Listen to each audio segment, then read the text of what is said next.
Բարի երեկո, սիրելի հայրենակիցներ, դուք դիտում եք Բևերի երիտասարդական փոդքասթի հերթական թողարկումը։ Այսօր կարևոր հարցերի շուրջ կզրուցենք Սասնա Ծռեր խմբի անդամ Ապստամբ Տիգրան Մանուկյանի հետ։ Բարի երեկո, Տիգրան ջան։ Բարև ձեզ։ Սիրելի հայրենակիցներ, խնդրում եմ անպայման տարածեք այս եթերը, գրեք մեկնաբանություններ, լայքեք, ուղարկեք ձեր ընկերներին, այն անպայման տեղադրեք ձեր սոցիալական կայքերում եւ իհարկե գրեք մեկնաբանություններ, մենք բոլորը ընթերցում ենք, սպասում ենք ձեր խորհուրդներին։ Տիգրան ջան, ես ուզում եմ նշել, որ մի կարևոր գործընթաց այս ընթացքում մենք մեր հայրենակիցների հետ ավարտեցինք։ Դա վերաբերում էր, ինչպես հայտնի է, մենք Սասնա Ծռերի համար 2 դրամահավաք ենք իրականացնում։ Սկզբում մենք շրջանառության մեջ դրեցինք տղաների առողջական, այնտեղ դատական ու նաև առօրյա ծախսերը հոգալու համար անհրաժեշտ դրամահավաքը, որովհետև բանտում գտնվող մեր ընկերները ունեն առողջական լուրջ խնդիրներ, նրանց բուժում է հարկավոր, տեղորայք է հարկավոր, ինչպես նաև դատական գործընթացների մեջ են գտնվում, փաստաբանական, իրավաբանական այլ ծառայությունների վճարումներ, թե իհարկե նաև առօրյա վճարումները, այնտեղ հանձնուկներ ու հազար ու մի բան կա, դու ինձանից լավ գիտես այդ ամեն ինչը։ Այդ դրամահավաքը ընթանում էր, մեկ էլ մենք տեղեկացանք, որ դատարանը վճիռ է կայացրել, որ հօգուտ ներքին գործերի նախարարության 4 միլիոնից ավելի գումար, 4 միլիոն մոտ 100,000 դրամ գումար է կանձվելու եւ այդ բռնականձվելու, եթե չվճարենք դասեղմ ժամկետում, տղաների ընտանիքներին, այդ թվում նաև դու ես Սասնա Ծռեր խմբի անդամ, ձեզ սպառնում էր փաստորեն գույքի բռնականձում, եթե գումարը չվճարվեր, գալու էին ապստամբների բնակարաններ եւ գույք էին տանելու վաճառային հարկադիր կատարողները, որպեսզի այդ գումարը վճարեն ներքին գործերի նախարարությանը։ Եվ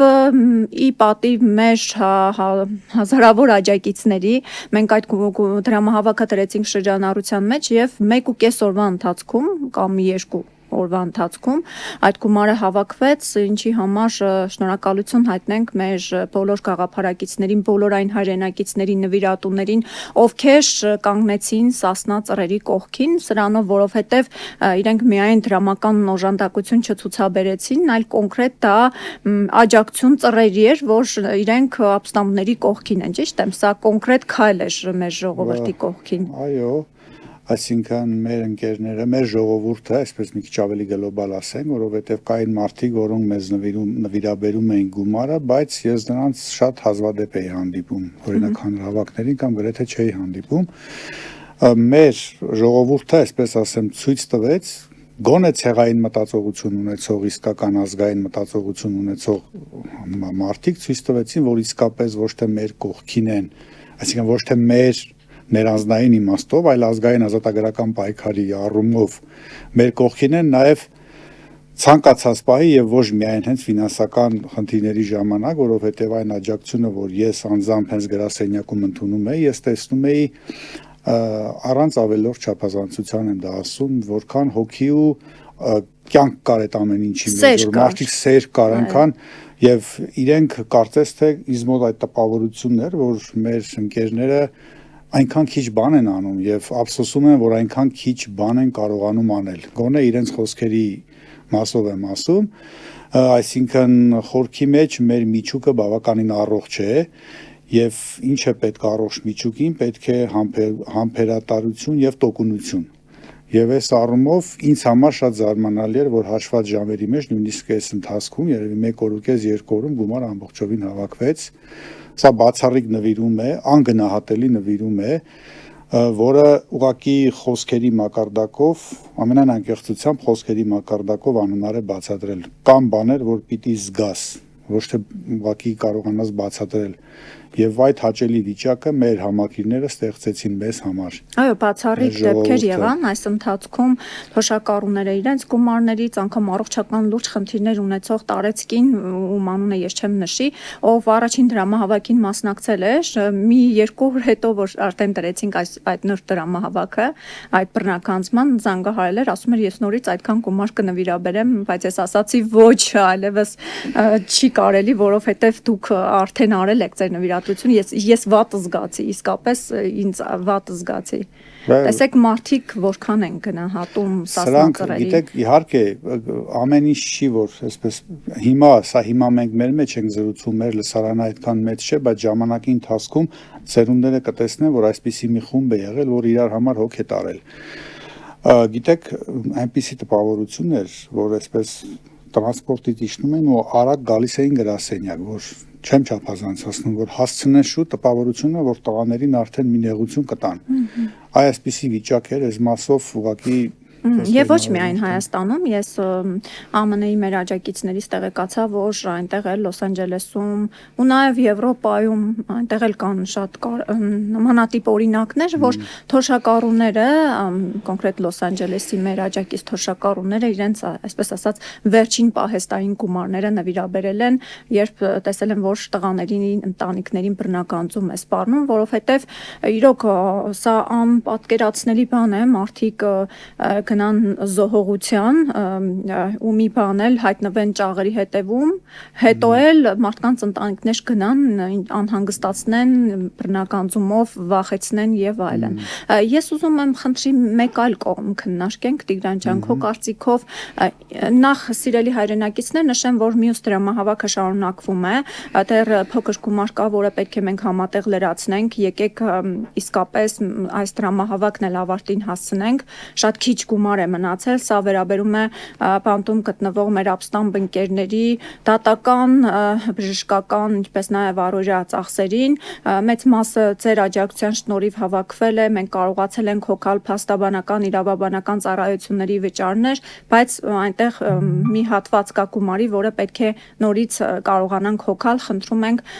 Բևերի պաշտոնական էջում կգտնեք դրամահավաքի հղումը, անպայման մասնակցեք այդ դրամահավաքին։ Տիգրան ջան, քո կարծիքով ինչու այս փուլում, որովհետև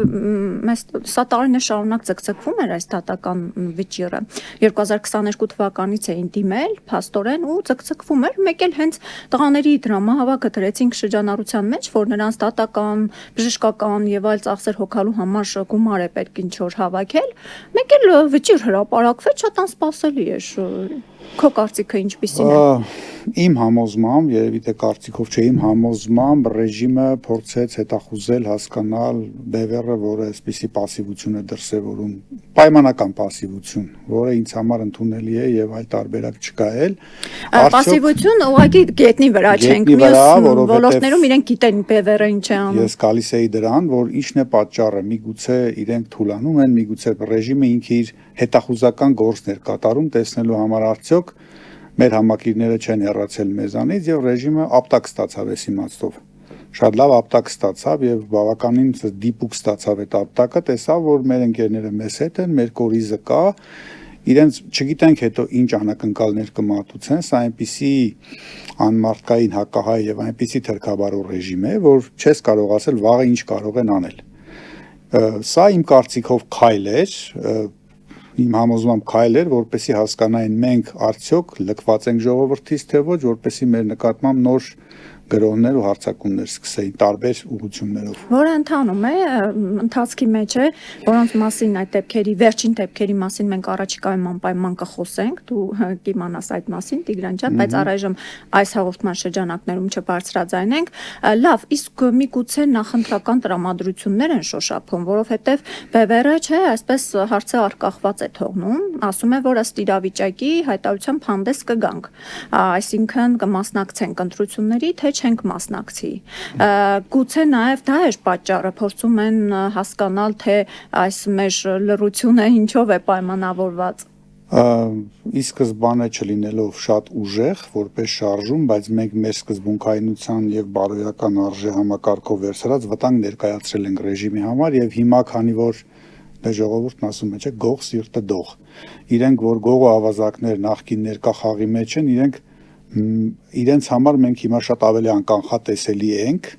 քան օրինակ տարիներ առաջ եւ իրենք այսպես թե այնպես ուզում են հասկանալ, այո, նաեւ նախընտրական տրամադրություն են ուզում շոշափել, բայց եթե կան ընտրությունների մասով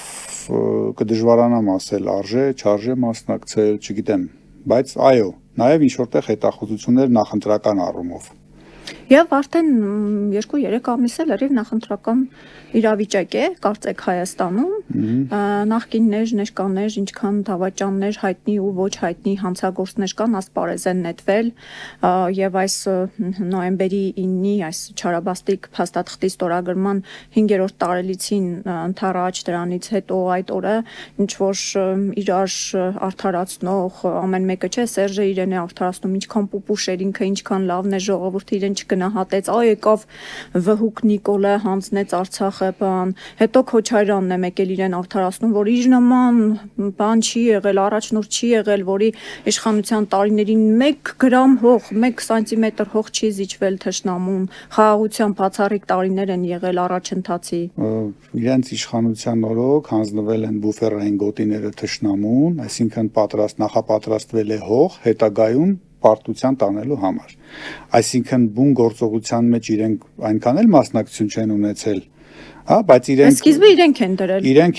Իրենք են թալանել բանակը, իրենց գեներալիտետներ, որ Նիկոլը սրբորեն փայփայեց այնքան, մինչև որ կարողացան զինվորներին թիկունքից դավաճանելով զինվորի արյամ վաճառել հայրենիքը։ Մենք որքան էլ ցավալի է սա, բայց սա իրականությունն է։ Նախկինների գեներալիտետը, ռուսահպատակ գեներալիտետը Նիկոլի խավորությամբ զինվորի արյամբ վաճառեց Արցախը։ Սա է իրողությունը։ Ինչքան էլ մենք փորձենք խուսափել, սա իրողությունն է եւ երբ որ արդեն անամոթաբար խուժանի պես նախկինները մեղադրում են ներկաները մեղադրում են նախկիններին,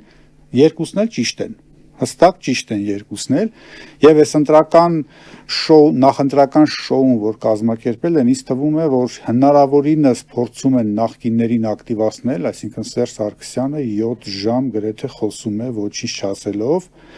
Սա արժեզրկման քաղաքականություն է, բացառիկ եթեր էր, որպեսզի հնարավորինս նախկինների կերպարը շատ ժողովուրդը խոշորացույցով տեսնի եւ հասկանա, թե այս օրինակ ինչպես սիրում են ներկայացնել Նիկոլին, դավաճանի փոխարեն ապիկար։ Այս ապիկարը ինչքան լավն է մյուսների համեմատ։ Նիկոլին արժևորելու քայլ են կատարում նախկինները։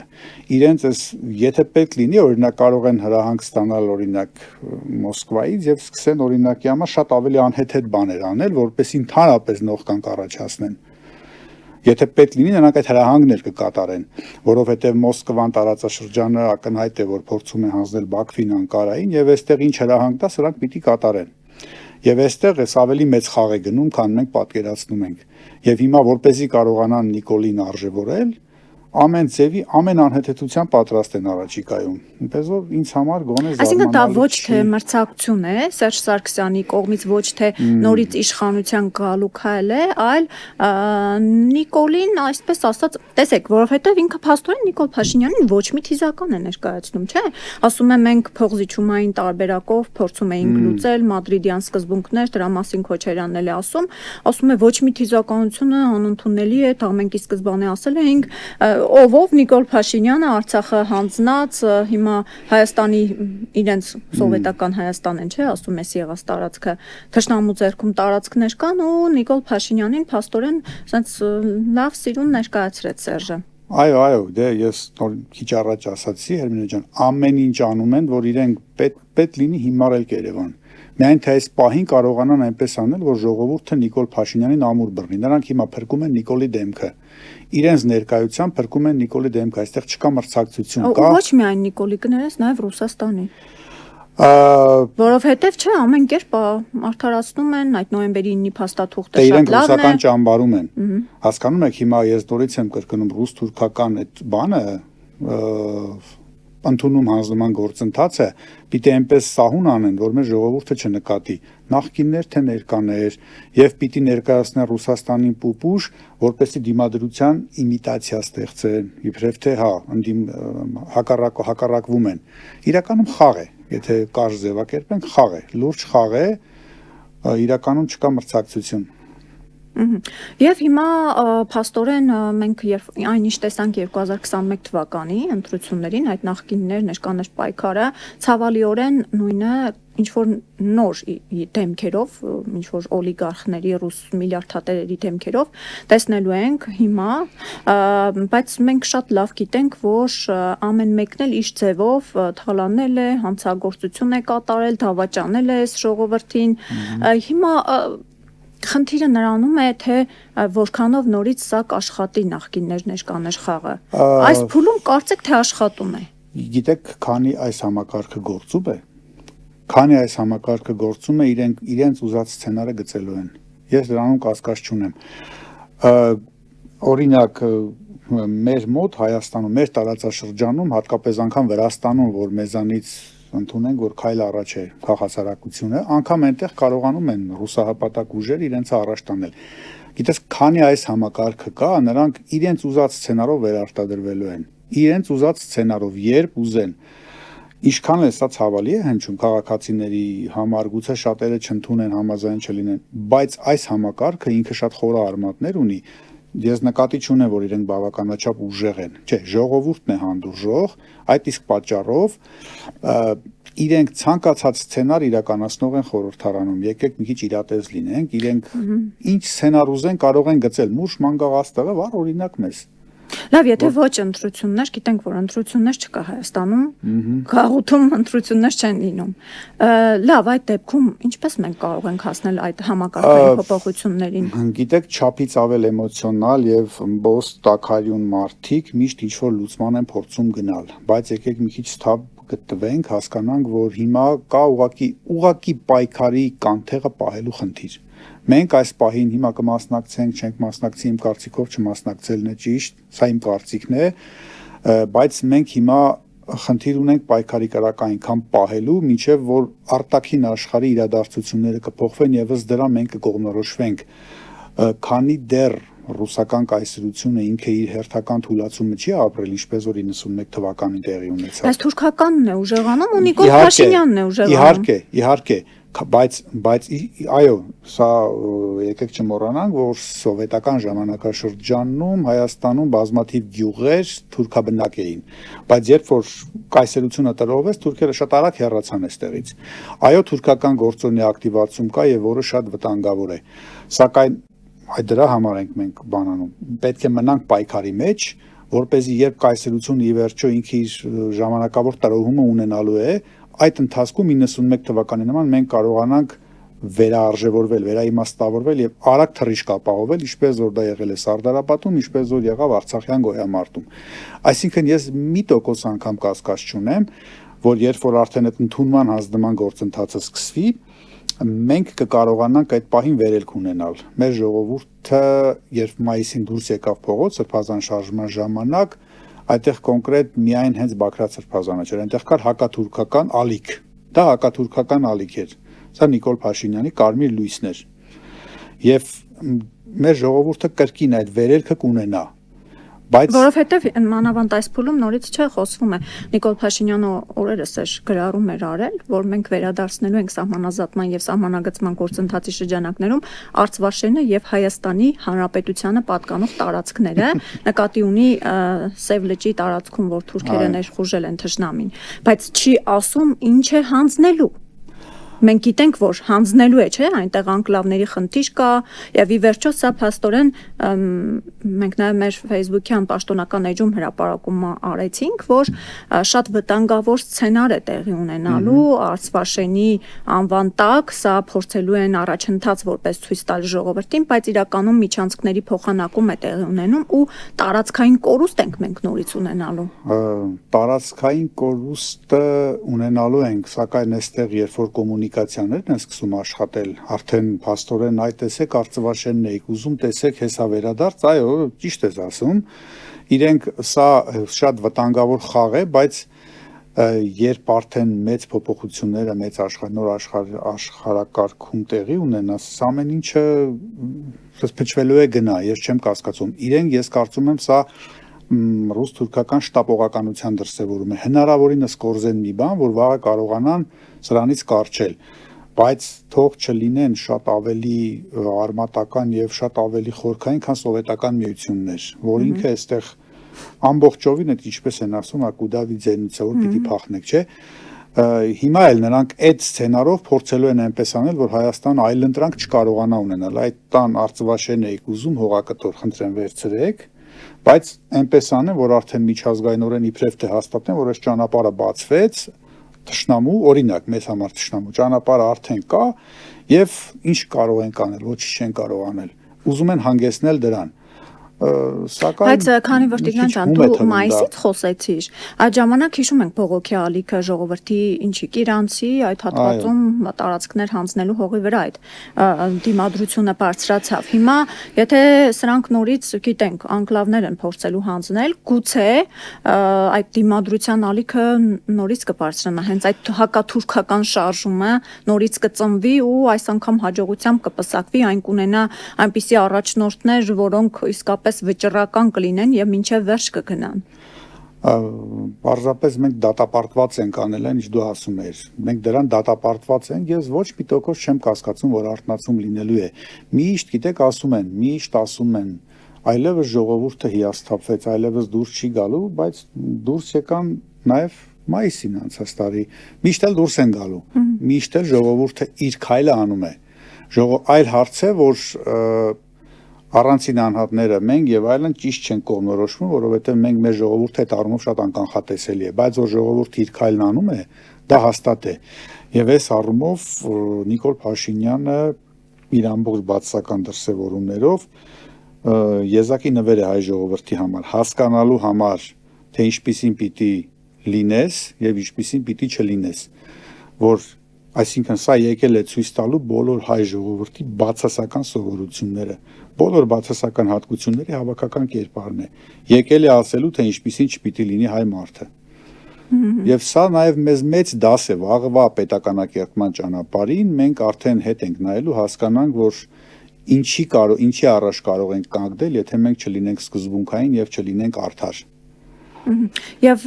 ցանկալի այդ արտնացումը տեղի ունենա մինչև 2026 թվականի այդ ընտրություններ կոչված միջոցառումը, որովհետև ճիշտ է, ոչ մի բան անշրջելի չէ, այսինքն եթե անգամ 2026-ին նրանք տիրանան նորից իշխանությանը, գրավեն, զավթեն նորից իշխանությունը, գուցե դրանից հետո բողոքի ալիք կբարձրանա եւ այլն, բայց այն որ դա լինելու է, ժողովրդի տրամադրությունները դա են ցույց տալիս, որտեղ այդ ամենօրյա շփումները մարդիկ իսկապես այնքան են լծված, այնքան են զզված, բավական է օգտվել հանրային տրանսպորտից ու այդ իրավիճակը ցայտուն կներկայացվի, էլի, կգա մարդկանց աչքի դեմը։ Ճիշտ է Նիկոլ Փաշինյանը իր շոուներով այլ բան է ուզում ցույց տալ, որը տեղի է ունենում պետական միջոցների վատման արդյունքում։ Տեսեք, երրորդ Կիրակի օրը, հիմա շուտով նաև 4-րդը վայոց ձոր են գնալու։ Պետական ռեսուրսների վատնումով վարչական աշխատողները, վարչական բանի աշխատողները գնում հասնում են Հովհանավանք, գնում հասնում են Թալին, հետո պիտի գնան վայոց ձոր, որպեսզի մասնակցեն այդ Նիկոլ Փաշինյանի շոուներին, այն պատարակներին, կեղծ պատարակներին, որոնք կազմակերպված են Բաքվի համար, որպեսզի Նիկոլ Փաշինյանը ցույց տա, որ տեսեք եկեղեցին էլ է իմ ձեռքում, ոնց ասել էի, կեսել եմ հնազանդեցնելու, դարձնելու եմ իշխանությանը կից ինչ որ կառույց, որ երբ Նիկոլ Փաշինյանը ինչ ասի, եկեղեցին դա կատարի, բայց միաժամանակ հսկայական ռեսուրսներ են վատնվում։ Ես Տիգրան ջան, Կիրակի օրը Գյումրիից գալիս էի Երևան եւ տեսնում էի Թալինից խցանում է այդքան ոստիկանական ուժեր, այդ չեմ ասում մեքենաները, այդ իրենց կեղծ պատարակը վերջացել է, իրենք գալիս են Երևան, ուրեմն այդքան մարդիկ ռեսուրս են ծախսում, բացի այն, որ ոստիկանությունն է այդքան ռեսուրս ծախսում հասնում համայնքներ կամ այն վայրը, որտեղ նաև այն աշխատողներ, որոնց տիպողաբար բերում են, վերջը պետական ռեսուրսների հաշվին են գալիս, չէ՞, այդ падգամավորները, մանկավարժները կամ դպրոցների տնօրենները, մեր գումարներով, մեր հարկերի, մեր ֆինանսների մեր գրպանի հաշվին Նիկոլ Փաշինյանը կեղծ պատարակներ է անում Բաքվին ու Անկարային ինչ-որ բան ցույց տալու համար։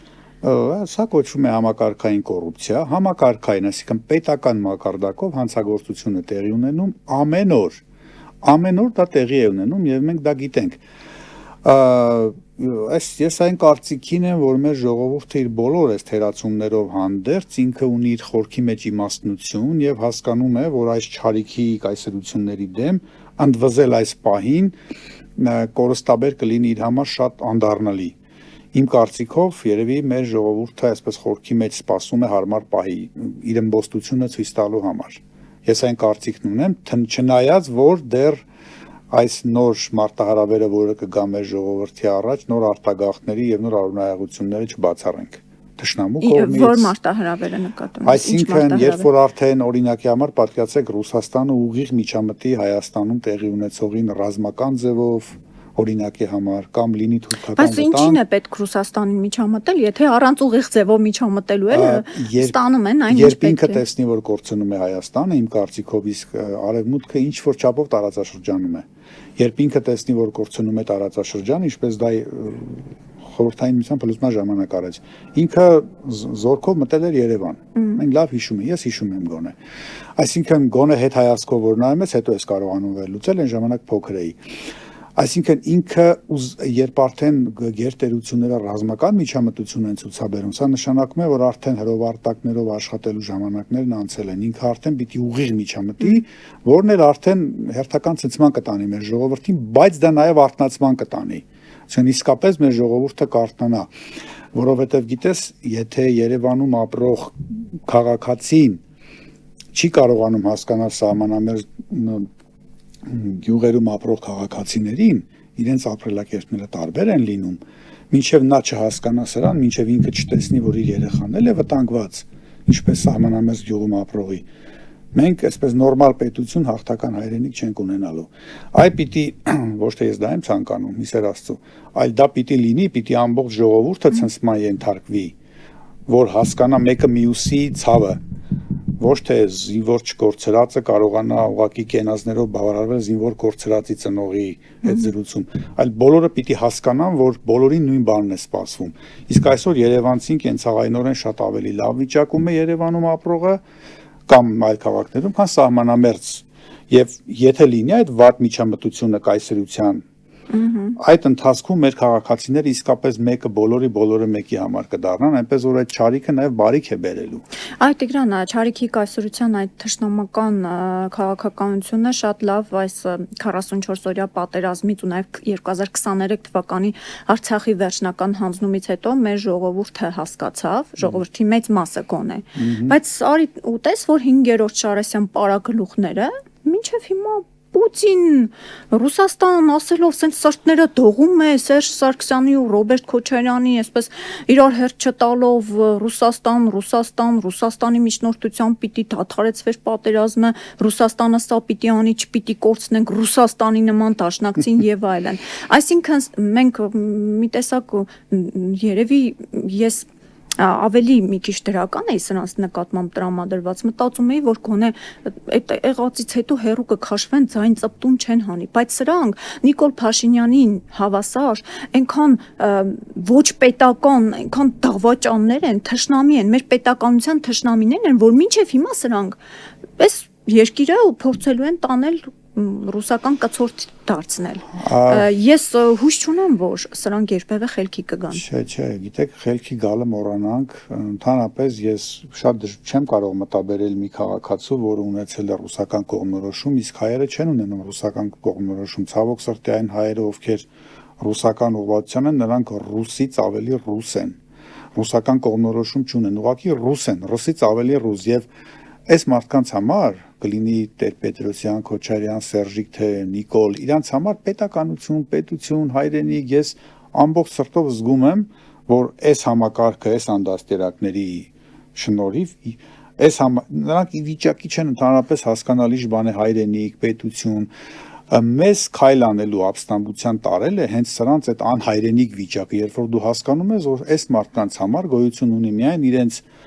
իրենց անձնական շահերը եւ օտարին գցնելու հաճոյանալու ուրեմն այդ ցանկությունը եւ դու հասկանում ես որ քո ժողովրդին գերության են վերցրել, այսինքն ես վստահ եմ, նույնիսկ շատ վաղուց այն համոզմանն եմ եղել, որ երբեք մարդիկ, ովքեր որ ունեն այդ գաղութային դաստիարակությունը, նրանք այդպես գավառամից տրուկել մնալու են։ Երբեք ոչ մի դեպքում ես նույնիսկ 10 տարի առաջ թե 15 տարի առաջ չեմ կարծել, որ ինչ որ պահի կարող են փոխվել։ Եւ իրենց այդ դիրքորոշմամբ էլ բարձրացնում են Նիկոլի դերը, թե Նիկոլը կեղծ արևմտամետ է, չէ՞ խաղում, այո, Նիկոլ Փաշինյանի արևմտամետ խաղալը գոնե գիտակից քաղաքացու համար շատ ծիծաղելի է։ Նրա արևմուտքը իմ կարծիքով է Թուրքիան է օրինակի համար։ Բայց օրինակ ոնց եք պատկերացնում արևմտամետ Նիկոլ Փաշինյան, եթե ինքը երևի արդեն 100 անգամից ավել վազել է Ռուսաստան, մեկ անգամ բերման է ենթարկվել Միացյալ Նահանգներ։ Այսինքն այս ստատիստիկան էլ է, էլի հստակ ցույց տալիս, որ բայց սա վտանգը նա է մեր ժողովրդին ինչն է խաբում, այդ արևմտամետ կոչված մարդիկ, որոնք ավելի քաղաքակիր դիրքերից փորձում են մոլորեցնել մեր ժողովրդին, հնարավորինս փորձում են սրան ներկայացնել որպես արևմտամետ։ Դե սա եւս որ ամփոփեմ, սա մի մարտահրավեր է մեր ժողովրդի առաջ, որպեսզի ինքը չկարողանա սթափվել, կողմնորոշվել, ուշքի գալ։ Սա մի լուրջ մարտահրավեր է, որ անընդհատ լինելու է, քանի այս համակարգը կա, մեր ժողովրդին միշտ մոլորեցնելու են, արյան մեջ խեղդելով կլինի, թե պրոպագանդայով, ինչը որ հատուկ է այս համակարգի, նրանք դա անելու են։ Արյան մեջ խեղդել ասեցիր, հիշեցի, որ հիմա այլ նոր ոստիկանական չէ գվարդիա է ստեղծել։ Բավականին ագրեսիվ դեմքերով, չեմ քիչ ծիծաղելի է, ասած։ Դե մեզ համար ծիծաղելի է, բայց մարդը կոնկրետ դրանով իր թիկունքն է պահում, որովհետև 24 ժամ գտնվում է այնպիսի հսկողության տակ, որ որևէ մեկը այդպիսի հսկողություն չի ունեցել։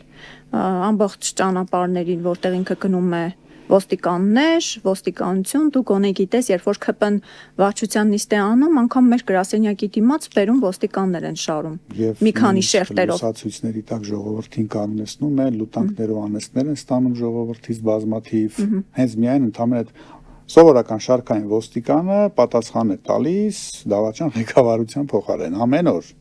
Դե հիմա այս պայմաններում այս ոստիկանական ուժը, որ հանում են ժողովրդի դեմ, ամեն անգամ հիմա էլ ավելի են հզորացրել։ Նիկոլ Փաշինյանի պաշտպանությունը մի քանի շերտով հզորացրել են։ Հիմա ինչպես այս մարդը կպել է տաթորից, փոք չի գալիս։ Գիտես Հերմինե ջան, այդպես է, ես նորից ուզում եմ նույնը կրկնել, այս համակարգը ինքը ամեն ինչ անելու է, որ պահի։ Եթե արդեն անցել են նամակագրությամբ զանգով հարց լուծելը արդեն չի աշխատում, իրենք սկսում են այս մեթոդներով ուժի ուղիղ կիրառումը, սա ոչ թե ուժեղության նշան է, այլ թուլության նշան է։ Եվ այս ամեն ինչը ցույց է տալիս, որ նրանք արդեն փորձում են ուղիղ ագրեսիվ միջամտությամբ դա անել։ Սա ես ավելի շատ թուլություն եմ որակում, հաշվի առնելով աշխարհում տեղի ունեցող փոփոխությունները, որը կարծես թե մոտենում է մեր տարածաշրջանին։ Հուսանք, որ աշխարհում եւ հատկապես այն երկրներում, որոնց հետ այս դավաճանակույտը շփվում է, հատկապես ես նկատի ունեմ արևմուտքի երկրները, լուրջ ուշադրության կենտրոնում կպահեն այս, որովհետեւ ժողովրդավարության կեղծ քողի տակ այս մարդը տոտալ բռնապետություն է ստեղծել եւ սա ուղղակի չի կարող աննկատ մնալ, չի կարող չտեսնվել, էլի, չեն կարող չի, ճիշտ է, կարող է այդ աստիճան չհետաքրքրի օրինակ Թրամփին կամ Մակրոնին այնինչ կատարվում է մանրամասնությամբ, բայց վերջը պիտի տեսնեն, չէ՞, ում են սատարում կամ ում հետ են սեղան նստում ելնում։ Մի փոքրիկ բռնապետիկի,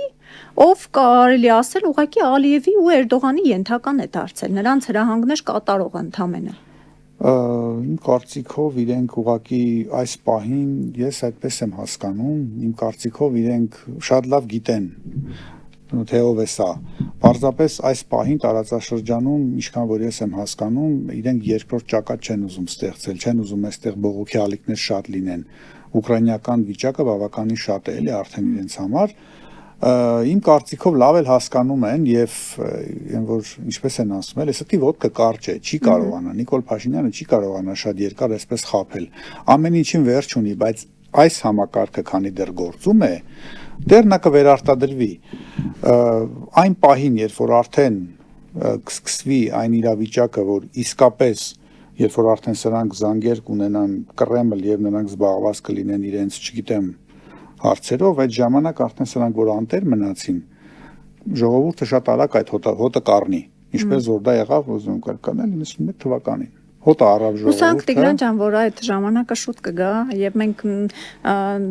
այսպես ասած անդառնալի կորուստներից հետո չի լինի այդ ամենը, որ չկարողանանք փոխել։ Գիտես Հերմինե, անդառնալի կորուստ չեմ կարողանում հասկանալ ինչ է նշանակում, եթե մենք նկատի ունենք Օրինակ կորցնենք մեր պետականությունը։ Տեսեք, կարևոր բանը, որ մարդը եթե եկեղեցու վրա է հարձակվում, մեր պետականությունը,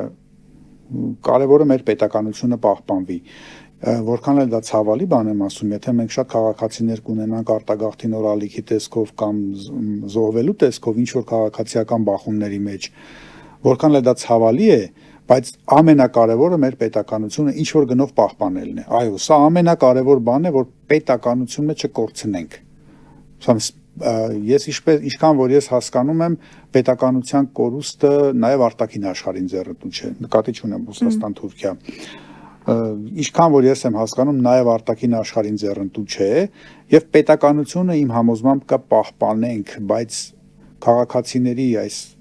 ահավոր վատ վիճակը բոլոր առումներով ինձ թվում է նոր կորուստների, նոր արտագաղթերի կտանի, բայց այսինքն անտարբերություն է։ Գուցե անտարբերությունն ունի բարոյական պատճառներ, բայց այո, այդ անտարբերությունը ինքը բերելու է նոր փորձությունների, բայց դա նաև բերելու է արթնացման։ Ես ինձ համար ամեն չարիք բարիք է քաղաքացին, կրկնում եմ, Երևանում ապրող քաղաքացին պիտի վերապրի, պիտի հասկանա սահմանամերձ գյուղում ապրող քաղաքացու վիճակը, պիտի նրան պիտի ապրումակցի, որ կարողանա ինքը դառնա, երկուսն էլ հայի նմանվեն։ Բայց արի ուտես, որ սահմանամերձ հենց այդ գյուղերի բնակիչների կողմից այս դավաճան իշխանությունը աջակցություն ունի, Տիգրան ջան։ Գիտեք, ինքը օրինակ Սերժ Սարգսյանը, ես հիշում եմ 2018 թվականի ձմռաններ, թե 16 գնում էր գյուղերը, նորմալ ընդունում էին եւ այլ, բայց հանկարծ պարզվեց, որով լինի, միայն Սերժը չլինի։ Հա, մեր ժողովուրդը մի քիչ իշխանասեր է, ինքը քանի դու կաս քեզ հետ է, հետո չես ինքը իր քայլը լրիվ անկախատեսելի ձևերով է անում։ Այս առումով մենք որ ցավոք սրտի կայացած հասարակարգ չունենք, մեր ժողովուրդը այսօր այսպես է, վաղ այնպես չես կարող կողմնորոշվել ինչ է ուզում։ Կարևորը որ այդ արթնացումը լինի եւ շուտ լինի։ Կարևորը լինի, այո, բայց մի կողմից էլ որ ասում են ուժ լինի, այսինքն ամեն մի չարիք իր հետ մի բան բերում է, մի բան սովորեցնում է։ Ոչ ոքի չէր կարող բացատրել, համոզել 10 տարի առաջ, որ քո ժողովուրդը, մեր ժողովուրդը այս աստիճանի բացեր ունի։ Հիմա թող այդ բացերի վրա սովորեն։ Դե 2016-ին հենց 10 տարի առաջ 9 տարի առաջ Սասնածռերը, որ ապստամբեցին, հենց համակարգային փոփոխությունների համար էր այդ նպատակով էր փաստորեն Սասնածռերը դուրս եկան ռուսական կայսրության դեմ։ Այո, բայց մենք 2 տարի հետո տեսանք, որ մեր ժողովուրդը ունի մի բաց կողմ, որ ինքը մակերեսային է ամեն ինչին նայում։ Մակերեսային նայեց, այսինքն ինքը ամեն դեպքում սիրո համերաշխության, հեղափոխության այդ խայծը կուլ տվեց, որը իր համար շատ ավելի աղետաբեր եղավ։ Այո։ Այսինքն ինքը ճիշտ է մեզ պաշտպանեց Սարի թաղում ՊՊՑ գնդում, հենց ժողովուրդը մեզ պաշտպանեց, բայց ինքը գաղափարը չկիսեց, որովհետև Չէ, կարծում եմ կիսեց, որ եկել էր այդտեղ։ Ուղղակի 2018-ին մարդկանց մտքերը մանիպուլացրեցին։ Իրենք ցույց տվեցին, որ բաց ձեռքերով կարելի է գալ, բայց չասեցին կազմակերպված։ Ստացվեց, որ չկիսեց գաղափարը, որովհետև եթե ինքը պաշտպանում է, բայց ինչի համար է պաշտպանում։ Պաշտպանում էր, որ վերջում հանձնվեր, այդպես է դուրս գալիս, բայց չէ, որ մենք հանձնվելու չէին գնացել, չէ, բայց տարան նրան, որպեսի ի վերջո այդպիսի ավարտ ունենա։ Լավ, հուսանք, որ դրական փոփոխությունները շուտ կգան եւ մեր ժողովուրդը այս իրավիճակից ելք կգտնի, որովհետեւ մեր ժողովուրդը իսկապես արժանի է ունենալու ուժեղ, հզոր, զարգացած պետություն առանց այս թշնամիների եւ 4-ն էլ հավասար թշնամիներ են, որովհետև փաստորեն 4-ի համար էլ Արցախը Հայաստանի տարածք չէ։ Հիմա ինչքան փորձեն նստեն, արդարանան, երթում ուտեն, չգիտեմ ինչ անեն, ինչ-որ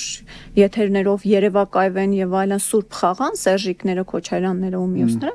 իրենք Արցախը, չնայած որ Արցախի ղեկավար կազմի մեջ էլ եղել են, չէ՞, կամ Արցախից են եղել ծնունդ սրիկաները կանգնում են ու փողզիչումներից են խոսում։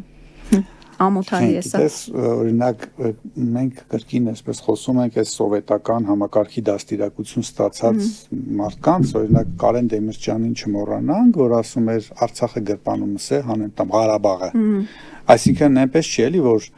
այն ժամանակ այդպիսի հակաարցախյան քարոզներ չէր գնում, բայց ի վերջո ոնց որ թե Արցախը կարողացանք ինչ որ չափով ազատագրել։ Ճիշտ է, Ստալինի գծած սահմանների չափով գոնե, բայց այն հակաարցախյան, ես գոնե փոքր երեխա եմ, բայց հիշում եմ, որ շատ էին ասում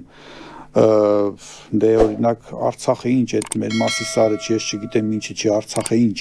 Չէ, բայց այդ Արցախը այնուամենայնիվ ինչ որ չափով ազատագրվեց, այսինքն հակաքարոզը աշխատում է ճիշտ այնքան ժամանակ, քանի համակարգը գործում է։ Երբ համակարգը չլինի, արդեն մենք շնչելու հնարավորություն հաստատ կունենանք։ Շնորհակալ եմ Տիգրան ջան այս հետաքրքիր Ես էլ զրույցի եմ համար։ շնորհակալ։ Շնորհակալություն նաև մեծ դիտողներին, սիրելի հայրենակիցներ, չմոռանաք անպայման տարածել այս եթերը, գրել մեկնաբանություններ, լայքել։ Խնդրում ենք նաև մասնակցել Սասնա ծռերի համար իրականացվող դրամահավաքին։ Հղումը տեղադրված է Բևեռի պաշտոնական էջերում։ Այսքանը առողջ եղեք։